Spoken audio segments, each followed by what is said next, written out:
"Tell your sentry to keep his nose out of my hull," the shipwright said, loud enough for the whole launch crew to hear, "before I have him swept off the slip with the wood shavings." I was standing 6 feet from Trooper Aldous Wren when the great man said it, and I watched my comrade not move, not a muscle of his face, not his eyes, which were forward and level under the brim of his bearskin, as they had been for the 2 hours we had stood the king's watch over that shipyard. The shipwright, Master Corvin House, builder of the great hull on the ways above us, the man every news sheet in the kingdom was calling the genius of the age, laughed at his own wit, and the dozen fine gentlemen around him laughed because he had, and the laughter rolled down the slipway and broke against Wren's stillness like surf against a sea wall, and was gone. My name is Sergeant Edmund Tace, and I have stood beside Aldous Wren for 9 years, and I will tell you what I saw that morning at the Royal Yard of Meerford, because I am one of perhaps 4 men alive who knows the whole of it. The news sheets got the ending. They did not get the man. They called him afterward the Sentry who saw the Flaw, as though seeing it were a piece of luck that fell on him out of the gray morning sky. It was not luck. I had stood 9 years next to the reason it was not luck, and never once guessed what the reason was, and that is the part that still keeps me awake. Not that Wren saved them, that I never knew in 9 years the size of the man I was guarding the king beside. Let me set you on the slip. The Royal Yard at Meerford sits where the river Mere widens gray and cold into the sea, and that autumn the whole kingdom had its eyes on one thing built there.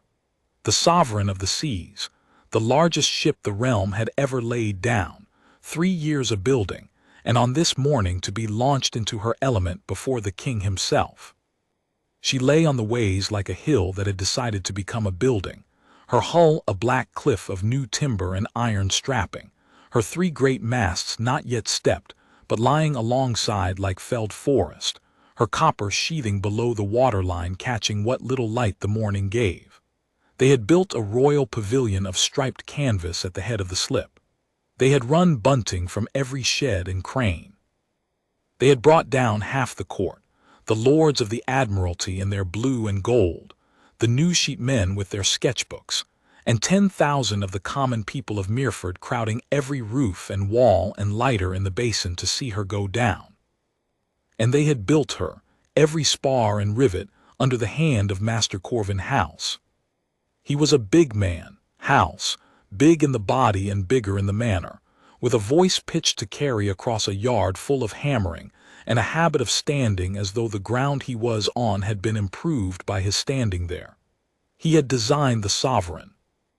He had called her in the news sheets, Unsinkable, the word was his, printed over his own name, and the news sheet men had loved it and the people had loved it. And that morning there was a banner the length of a shed wall that said it in letters 6 feet high, the Unsinkable Sovereign. He believed it. You could see he believed it in the way he walked under that banner slow, so the sketchmen could get him. We were there, Wren and I and 4 other troopers of the king's guard, because the king was coming to launch her, and where the king goes, we go. We were the king's wall.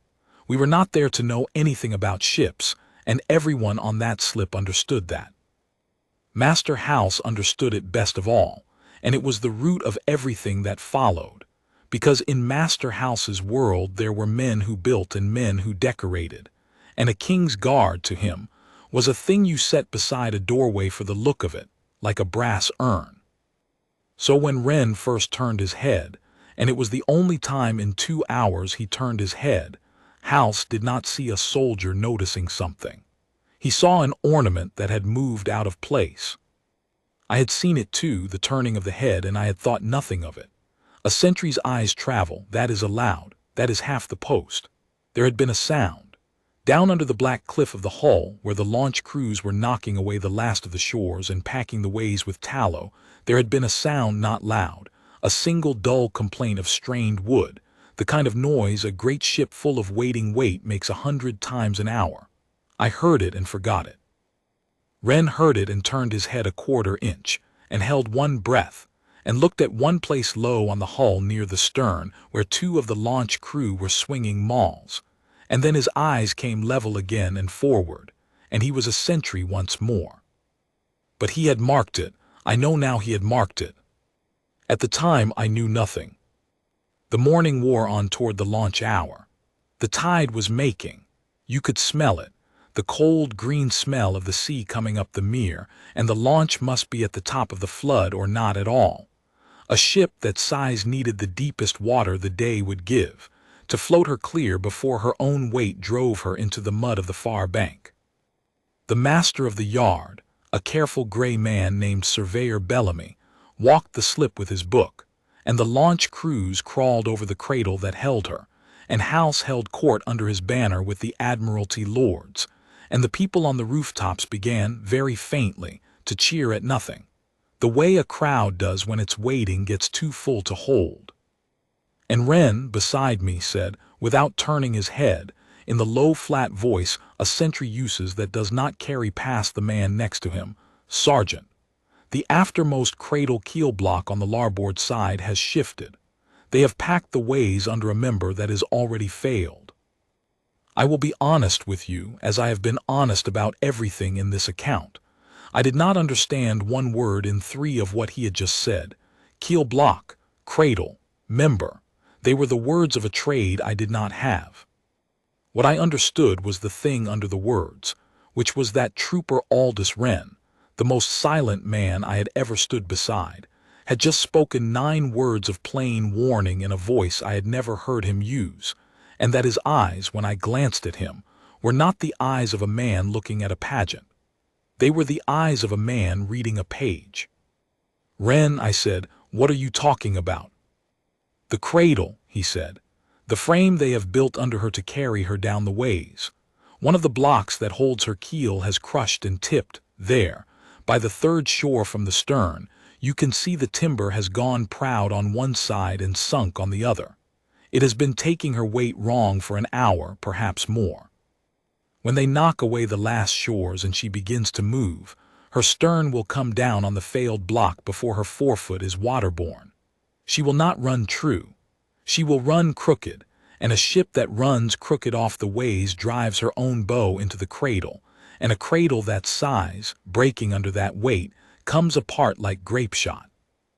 He said it the way you or I would say the weather looked like rain, level, certain, without heat. And then he was quiet again, eyes forward, because he was a king's guard and his post was the king's wall, and he had said the thing once plainly to his sergeant, and the rest was mine to carry. I carried it. God help me, I almost did not. I stood there with the cold coming up off the river and the bunting snapping, and I thought, he is a sentry, I am a sentry. We know rifles and gates and the order of a procession, not ships. Down there were 100 men who had spent their lives learning ships, and over there the genius of the age who built this one with his own hand, and every man of them satisfied. Who were we to carry that gray surveyor a thing about a keel block? And then I looked again at Wren's face and thought of 9 years and thought, in 9 years this man has not once said an unnecessary word. If he has spent 9 words now, they are not unnecessary. So I left the post, which a sergeant may do, where a sentry may not, and I went down the slip to find Surveyor Bellamy. And that was when Master Corvin House stepped into my path and the morning began truly to turn. "Sergeant," he said, and he smiled, and a smiling Corvin House was a worse thing than a shouting one. "Where are we marching off to in such a hurry? The launch is in 40 minutes. Your king is in his pavilion. Your post, I rather think, is up there." The Admiralty lords had drifted with him, the way fine men drift after the man who is talking, and so I had an audience of 6 of the bluest coats in the kingdom for what I had to say, and I knew before I opened my mouth how it would sound. I said it anyway, plainly, the way Wren had said it to me. "Master House, my sentry has marked a fault in the launch cradle. The aftermost keel block on the larboard side, by his report, has crushed and tipped, and is carrying the ship's weight wrong. He believes that when the shores are knocked away she will not run true. I am going to lay it before the surveyor of the yard." There was a silence of perhaps 2 heartbeats, And then Corvin House laughed. Not the public laugh he had given the gentleman earlier, but a real one, surprised out of him. The laugh of a man who has been handed something genuinely delightful. "Your sentry," he said, "your sentry has marked a fault." "In my cradle?" "Yes, sir. In the cradle that 40 master shipwrights and I have been building and inspecting for 3 years. He turned to the blue coats, sharing it with them, generous with his joke. "My lords, do you hear it? The Royal Yard need not have spent 30,000 crowns on its survey office. It need only have hired this fellow Sentry, who can read a keel-block through a bearskin cap from the top of the slip." The lords laughed, some of them uncomfortably, watching me, but they laughed. "Tell me, Sergeant, your man up there. What is he? Where did he learn the launching of first-rate ships? At the gate of the palace, counting tourists?" "I do not know where he learned it, sir," I said, and that was the plain truth, and it landed wrong because House heard it as a confession. "You do not know," he spread his hands.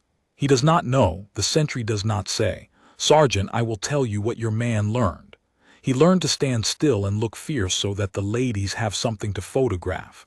That is a fine trade and an honorable one, and I would not say a word against it. But it is not my trade. Go back to your post. Stand beside your clever Sentry. And in 40 minutes, you will both of you watch the finest ship in the history of this realm go down the ways as sweet as a swan. And you will be glad, I hope, that no one took the advice of a man in a fur hat over the work of the men who built her." And he turned his back on me. That was the thing. He turned his big blue back, and the lords turned with him, and I was left standing on the slip with the cradle fault burning in my chest and nowhere to put it, and the whole machinery of that great morning rolling on toward the launch hour like the tide itself, unstoppable, certain, and wrong. I looked up the slip at Wren. He had not moved. Of course he had not moved. He was looking at the hull, and even from where I stood, I could see that his stillness now was a different stillness than the ceremonial kind. It was the stillness of a man watching a fire he is not yet allowed to put out. I went to find Bellamy anyway. I found the surveyor of the yard at the foot of the slip, where the cradle ran down toward the dark water, with his book open and his pencil going, and 3 of his under-officers around him. He was a man near 60, careful in the way the best yard men are careful, the carefulness of a man who has seen things break. I gave him my name and my errand straight, the keel-block, the larboard side, the report of a fault in the cradle, and I watched his face do the thing every face on that slip did when a Sentry spoke of ships. It began to close. "Whose report?" he said. "My Sentry's, sir, Trooper Wren." "And what does Trooper Wren do when he is not telling the Royal Yard its business?" "He stands the King's watch, sir." Bellamy let out a breath through his nose. He was not a cruel man, Bellamy. I want that understood. He was a tired man at the end of 3 years of building, with the King in a pavilion and the tide making and 10,000 people on the rooftops, and a stranger in a fur hat had just told him there was a fault in the thing he had certified. He did me the courtesy, at least, that House had not. He did not laugh. "Sergeant," he said, "I will tell you what I have, and then you will see why I cannot do what you are asking. I have a launch ticketed to the top of this flood, which comes in 34 minutes and does not come again today. I have a ship of 1,800 tons sitting on a cradle that has been surveyed, signed, and double-signed by men who have launched 40 ships off these very ways. To go down now and pull a keel-block for inspection means knocking out shores, jacking the cradle, and losing the tide. Losing the tide means standing this ship on the ways another 14 days, with the King sent home, and the whole kingdom told the Royal Yard could not launch its own ship. I would need to be very certain indeed of the man who told me there was a fault before I did that. And you have just told me the man who told you is a palace sentry who will not say where he learned his trade. He saw the block tip, sir. He says it has gone proud on one side and sunk on the other, by the 3rd shore from the stern on the larboard hand." Something crossed Bellamy's face then. I caught it, a flicker, because that was not the talk of a man in a fur hat. That was the talk of the trade. He hesitated. Then he sent one of his under-officers, a young man named Pell, down along the larboard side with orders to look at the aftermost blocks and report. I want you to understand how thin the thread was here. Young Pell went down, and Pell was a good lad and meant well, but Pell had been told by his surveyor that the cradle was sound, and had helped sign it sound, and he went down the larboard side already knowing what he would find, which was nothing. He crouched by the shores. He looked along the blocks. And the block Wren had marked had not yet fully failed. It had tipped. It had crushed on one edge, but it had not yet split. And a man already certain a thing is sound will look straight at a crack and call it a shadow. Pell came back up and touched his cap and said the blocks were well, sir, all bearing true. There, said Bellamy, and he closed his book not unkindly. You see, Sergeant, your man saw a shadow on wet timber from the top of the slip. It is an easy thing to do in this light. Go back to your post. No harm done. And that should have been the end of it. That is where it ends, in every version but this one, the Sentry overruled, the launch rolling on, the cradle failing under the weight of the king's ship with 10,000 people watching, and the launch crews directly beneath her in the cradle pit. In the one place on God's earth where a man does not want to be when 1,800 tons comes down crooked. That is the launch that did not happen, and the only reason it did not happen is the thing I have not told you yet, the thing about Aldous Wren that I did not myself know until that morning was nearly over. I went back up the slip with the refusal heavy in me, 26 minutes to the flood. The crews were knocking away the first of the shores now, the great timber props that held her steady on the ways, and at every blow the hull settled a fraction more onto the cradle and the tallowed ways, finding the balance it would ride down on. The crowd's cheer was building. The king had come out to the front of his pavilion, a small bright figure under the canvas, and the lords of the Admiralty stood with House beneath his 6-foot banner, and Corvin House had his thumbs in his waistcoat, and his face turned up to his ship like a man at his own coronation. I reached the post and stood by Wren, and I said, Lo, they will not check it. The surveyor sent a man, and the man said it was sound. House laughed me off the slip. There is nothing more I can do, Wren. We are sentries. We have said our piece. For a long moment Wren did not answer. His eyes were on the hull, on the place low by the stern where the crews were swinging their mauls at the shores, and I watched him the way you watch a man deciding whether to step off a cliff. Then he said very quietly, Sergeant, I'm not only a sentry. I turned to look at him full, and for the first time in 9 years Aldous Wren turned and looked at me full, off his post, eyes meeting mine, and what was in them was not the calm of the watch. It was something older and harder, and it was grief, a little, and it was decision.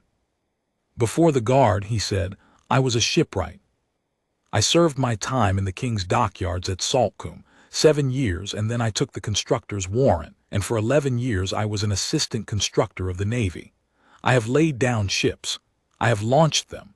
I have stood in the cradle pit under a hull at the moment the dog shores fly and felt 1,800 tons begin to move 6 inches over my head. I know a failed keel-block, Sergeant, the way you know your own rifle. I am not guessing. I have never in my life been more certain of anything than I am that that block has gone, and that when she runs she will come down on it and slew, and that there are 40 men in and around that cradle who will be under her when she does. I stood there and I could not speak.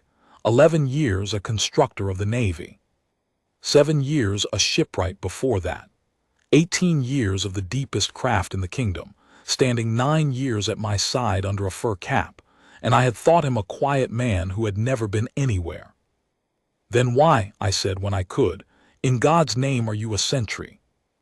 Because I left it, he said, and there was the grief in it plain now. There was a ship, the Defiant, a frigate off Saltcoombe 11 years ago. I was junior on her construction.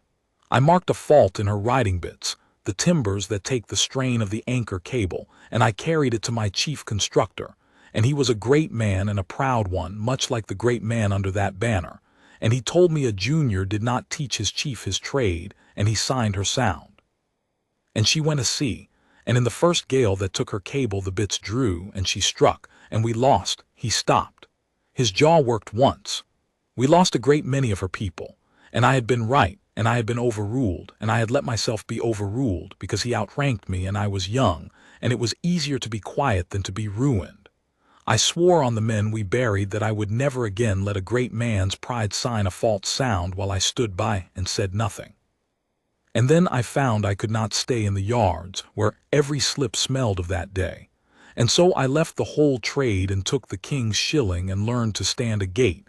And I have stood a gate for 11 years, and I had truly thought, Sergeant, that I had left it all behind me. And then this morning I heard a keel-block crush. The tide was making, the shores were coming away. We had, by my reckoning, perhaps 20 minutes. The post, I said. It was all I had. Wren, the king is 40 feet away. We are his wall. A sentry does not leave his post. If you walk down that slip you are off the king's watch in front of the whole court and the whole kingdom and every news-sheet man in the realm, and they will break you for it. And House will see to it that they break you hard, and it will be the Defiant all over again, except this time it is you they ruin. I know it, said Aldous Wren. They will not believe you. They did not believe me, and I only carried your 9 words. You will stand there in your scarlet and tell the genius of the age his cradle has failed, and he will have you arrested for breaking the king's launch, and the ship will go down anyway because no one will stop her for a sentry, and you will have thrown away your post and your name for nothing. I know that too, he said. I have done the sum, Sergeant. I did it the moment I heard the block. If I am wrong, I am ruined and the ship launches sweet, and I deserve to be ruined for a fool. If I am right, and I stand here and keep my post and say nothing because the post is the post, then I am the man who knew and was quiet, and let the great man's pride sign its sound, and let them go under her. I have been that man once. I buried that man's silence at Saltcombe with the men it killed. I will not be him twice. And he took his rifle off the slope, and he came to attention, and he rendered to me, his sergeant, the present arms, the full ceremonial salute, slow and perfect, the salute a man gives when he is leaving a post he does not expect to be allowed to return to. And then Trooper Aldous Wren of the King's Guard stepped off the king's watch in his scarlet tunic and his bearskin cap, in front of the king and the court and 10,000 souls, and walked down the slipway toward the great black hull. I did the only thing I could think to do. I went with him. You must picture it, because the whole kingdom pictured it afterward from the news-sheet sketches, but the sketches got it cold, and it was not cold. It was the most frightening walk of my life. 2 king's guards in full scarlet, one of them off his post, walking down a launch slip toward a ship the king had come to launch, with every eye in Meerford swinging onto them. The crowd's cheer faltered and changed pitch. You can hear, in a great crowd, the moment a cheer becomes a question. The blue coats turned. The king, I am told, leaned to the man beside him and asked what his guards were doing. And Corvin House came down off the head of the slip, with his face gone from joy to fury in the space of 10 strides, because nothing on this earth angers a proud man so much as being interrupted at his own triumph. You, he said to Wren, and his voice was not the carrying public voice now, it was low and shaking. You insolent painted, get off my slip. Get off it. Surveyor. Surveyor, where is your yard police? I want this man taken. Wren did not stop and did not slow and did not so much as look at him. He walked past Corvin House as though the great man were a bollard, down the larboard side of the cradle, to the 3rd shore from the stern, and he went down on one knee on the wet timber beside the aftermost keel-block, in his white gloves and his scarlet, with the tallow and the bilge muck soaking into him, and he put his bare hand. He had stripped the glove flat against the wood. Surveyor Bellamy, he said, and his voice carried now, level and absolute, the voice of a man who has the right to speak. Bring your light. This block is crushed through on the inboard edge and lifted clear of its bearing on the outboard. The keel is no longer riding on it. It is riding on the block forward of it and on this one's broken corner, which is the only thing holding the stern's weight, and it is splitting as we speak. Put your hand here." And he looked up, and for the first time he looked at House, and he said, You built her. Put your hand here and feel your unsinkable ship grinding her own keel, and then tell me again I count tourists." Bellamy came. I will say this for Bellamy to the end of my days. He was a proud man overruled in his own yard by a stranger in a costume, and he came anyway, because somewhere under the pride he was a true yard man, and a true yard man, when another man speaks the trade to him in the trade's own words, cannot not listen. He came with his lantern, and he knelt in the muck beside the king's guard, and he put his own hand where Wren's hand had been, and his face. I was 3 feet away, and I watched it. His face went gray, and then it went white, and then it went the color of a man looking at his own grave. "God forgive me," said Surveyor Bellamy very quietly. It has gone clean through." "How long?" said Wren. "It would not have held the run." Bellamy was not talking to Wren now. He was talking to himself, to the ship, to the sum every yard man carries in his head. "She would have come down on it and slewed to larboard, and the cradle is built to carry her true. It is not built to carry her crooked. It would have." He looked up the slip at the men still knocking away the shores, and the men crawling in the cradle pit, and the men in the basin below, and the lighters waiting to take her tow, and the blood came back into his face all at once as fear. He came up off his knee roaring, "Avast! Avast there! Hold all SHORES! Hold! Get those men out of the pit! Stand down the launch! Stand her down!" And the yard, the great trained machine of the royal yard, which would not stop for a sentry and would not stop for me, stopped on the instant for the roar of its own surveyor, because that is the one voice a launch crew is built to obey above all others. The mauls froze in the air. The crews came scrambling up out of the cradle pit, out from under the black overhang of the hull, up the slip into the daylight, not yet knowing why, only knowing the word that no launch man ever wants to hear had been shouted by the one man whose word it was to shout. They came up out of the place where, 20 minutes later, 1,800 tons of crooked ship would have come down on the wreck of her own cradle, and they stood blinking on the slip in the cold light, alive, and not one of them yet knew it. Corvin Hal stood among them, and he was still shaking, but it was a different shaking now. "You have lost the tide," he said. He said it to Bellamy, but he was looking at the ship. "Do you understand what you have done? You have stopped the king's launch on the word of you have lost the flood. We cannot launch her now for 14 days. The king is sent home. The whole realm will say the royal yard could not. Bellamy, you have ruined me on the word of a man in a fur hat." "Master House," said Bellamy, and he was steady again now, steady and gray and terrible. Come down here and put your hand on your keel-block, and then say that to me again." And Corvin House came down. He had to. The whole slip was watching him, the lords and the new-sheet men and his own crews, and a proud man cannot refuse a challenge made before his crews. He came down the larboard side in his fine coat, and he knelt. It cost him. I saw what it cost him, and he put his soft hand where 3 other hands had been. And he was, whatever else he was, a builder, and a builder's hand cannot lie to him.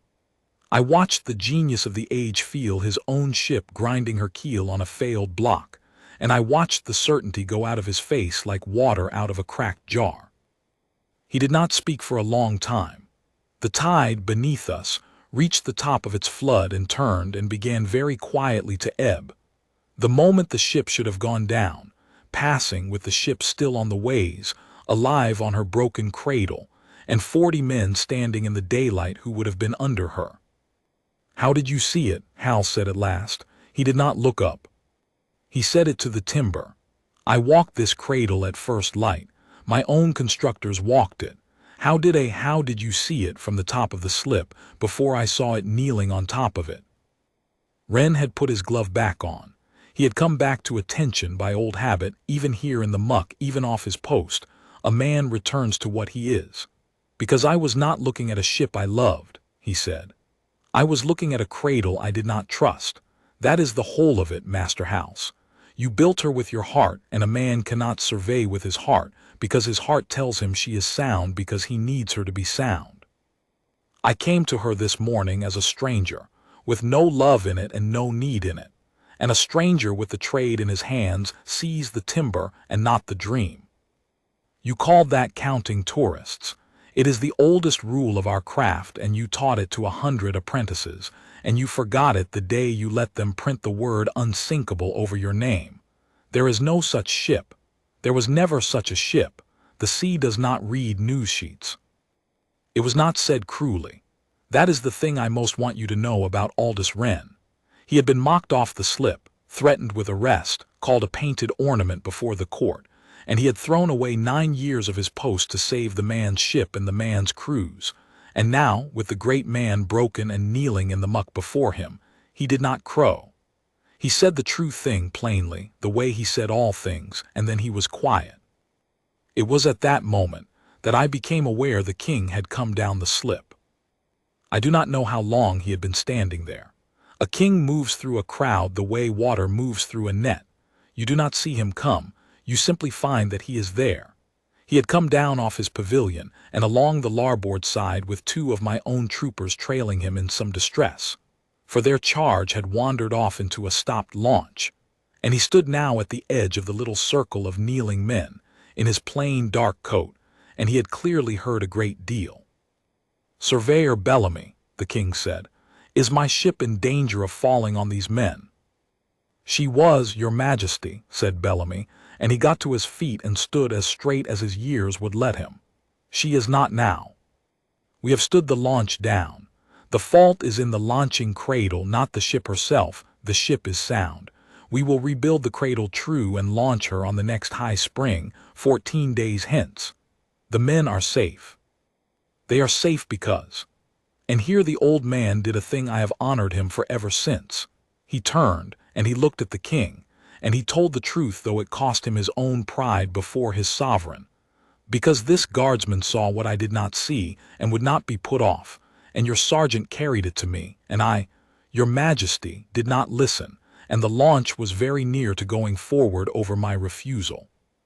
If this man had kept his post and held his tongue, as a sentry is bound to do, I should be pulling my crews out from under your ship within the hour. He did not keep his post. I am glad to my soul that he did not." The king looked at Aldous Wren for a long moment.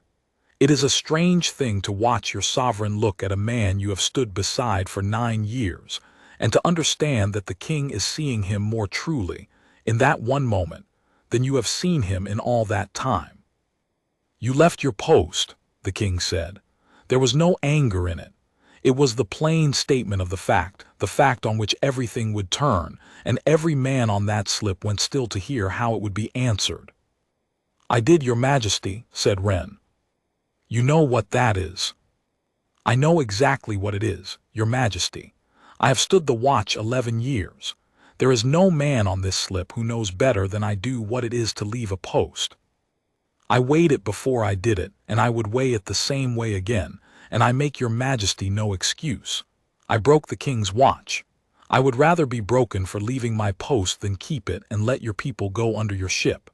If those are the only 2 things a man may have this morning, I have chosen, and I will stand the consequence."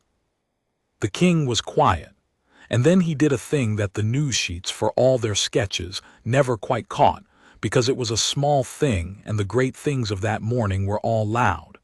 He turned to the nearest of my troopers and he said, "Whose watch was this man standing?" "The forenoon watch at the royal pavilion, your majesty," the trooper stammered. "Trooper Wren and Sergeant Tace, of the king's guard." "Then he was standing my watch," the king said, "and his charge was my safety and the safety of my household and the good order of this launch. Surveyor, was the good order of this launch served or harmed by what he did?"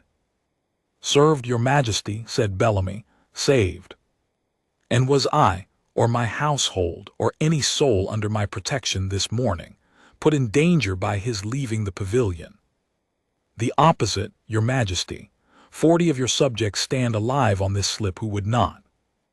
Then I find, said the king slowly, so that it would carry, so that the news sheet men scribbling at the edge of the circle would have it word for word, that this guardsman did not abandon his post this morning. I find that he understood his post better than the men who set him on it. A sentry's post is the king's interest. His interest was never the painted look of the thing, but the lives of his people and the honor of his yard, and this man left a painted post to keep the true one. I will not have it said that a man was broken in my service for saving my ship and my subjects because he wore the wrong coat to do it. He let that stand a moment. Then drier, Master House. You called him a man who counts tourists. What do you call him now? And Corvin House, I will give him this at the very end, for a man may be proud and a fool and still find, when he is broken open, something true at the bottom. Corvin House got up off his knees in the muck, and he turned to Aldous Wren, and before the king and the court and his own crews and 10,000 watching souls, the genius of the age put out his hand to the man in the fur hat. I call him a shipwright, he said.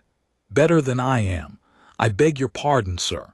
You saved my crews and you saved my name, though you have no cause on earth to have troubled yourself over either. How did a constructor of the Navy come to be standing a palace gate? That, said Wren, taking the hand, is a long story and a sad one, and it is mine, and I will keep it. But he said it gently, and he looked, for the first time that morning, like a man who had set down something he had been carrying for 11 years. They pulled the cradle apart that afternoon. I stood by while they did it because I could not make myself leave, and I am glad I stayed, because I saw with my own eyes the thing Wren had read from the top of the slip. The aftermost larboard keel-block, when they jacked the ship and drew it out, was split clean through its heart and crushed to pulp on one edge. A thing that, the master shipwrights all agreed, had been failing for a full day, taking the weight wrong, hidden under tallow and bilge water, and the certainty of 40 men that it could not be failing because they had built it. Surveyor Bellamy kept that broken block. He had it set on a stand in the survey office of the Royal Yard, with a small brass plate, and the plate does not say the flaw that nearly cost the sovereign. It says, "Remember that the timber does not know who built it."